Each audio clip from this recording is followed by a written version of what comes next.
how do we know what we know? We started talking about this last time, and I want to continue because this is actually really important. Research, first of all, is never done. So, for example, you think about football. Football has 4 quarters and the game is over. You might have overtime, but generally 4 quarters and it's over. That's not how research works. It's a never-ending game. Even when we think we know something, we have to step back and say, we can always learn something else. Or we can find out that what we thought we knew, we're wrong, and we learned something new, and that's completely okay. Scholars are not God. Scholars don't know everything. We're trying to learn. We're trying to understand things as best we can right now, right? But in 10 years, we might find that we missed something, and that's perfectly okay. We should have enough humility to learn and accept, hey, didn't get this right. It happens all the time. But let's go back to, for example, George Washington. We say George Washington is a slave owner. What is the evidence for that, though? Well, first of all, what about his own records? Because remember, slavery is a business, and like any other business, people are trying to make a profit. So if you go to a McDonald's, for example, there's a lot of records.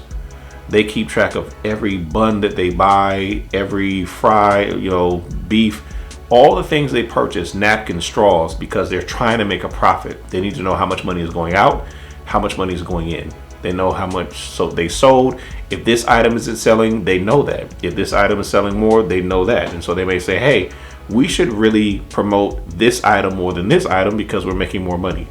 Slavery is no different. So George Washington and other slave owners, they keep inventory of things, right? So food is a thing because food is a cost. Food costs money. So we don't want to feed these people too much, right? Now we have to feed them enough to keep them alive, kind of. And by the way, generally enslaved people are going to be malnourished because, again, we don't want to feed them too much. We don't want them to have the greatest diet, just enough to keep them working and producing. So food, clothing is going to be a cost. There are records. George Washington and other people, they're going to keep meticulous records. What are we spending on clothing? What are we spending on food? What's happening here? Now, beyond that, there are other records from Washington. We have his will. He says, after I die and after my wife dies, all these people, and he lists enslaved people, this is what should happen to them. So that's pretty strong evidence. Like, we know this man is saying, I have these people, I own them, and this is what should happen to them. That's pretty strong. But there's other writings that come from Washington. For example, he writes letters to his manager, people who are, running his property and overseeing his property, that being his physical property and the people that he owns. How should things be run? How should people even be punished, right? These are very explicit instructions. These are really detailed conversations. I mean, you're caught pretty red-handed, George. You're saying what should be happening here. Now, there are outside records, right? So, for example, how about tax rolls? We need to know about this estate and other people in the area. So we're going to look at your home. We're going to look at all your other belongings here. Tax rolls. These are independent sources that have nothing to do with George Washington that say the same thing. This man has enslaved people here. Let's match up those records, right? So we're going to do that. Tax records, that's a big one. How about eyewitness accounts? How about people who visit George Washington, who go there and they talk about what they see? That's pretty good evidence too. They're saying the same thing that he's saying, what the tax records are saying, right? What his will is saying. These things keep reinforcing each other. How about archaeological evidence, though? Why don't we just go to his home and start digging around, literally, and find the graves of enslaved people in the ground? So you get the idea. That's a lot of work to say he had slaves. And that's what we want ideally to make a case for anything. It's no different than saying, hey, there were runaway slaves.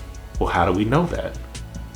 Same thing here. We're going to look at the records of enslavers, people who own these people. They're going to say, hey, these people ran away, right? They're going to talk about that. They're going to write about it. They're also going to put ads in newspapers to say, hey, this person ran away. I'm looking for them. Help me find them. So scholars are going to look at newspapers from that time and say, hey, this is interesting. It's no different than newspapers when I was growing up, for example. You may have ads that say, hey, I'm selling this thing, or I have a job that I'd like to offer you. In the same way, newspapers would have those types of announcements of runaway slaves. So again, it's not just about saying something or I think, but where's the evidence for this? But again, sometimes we can get it wrong. For years and years and years, people always thought of Alexander Hamilton as being an abolitionist. He did work later in his life with abolitionist societies. He did work with people who were sort of sympathetic to those causes. So it was assumed, of course, he's an abolitionist. He's not really with slavery.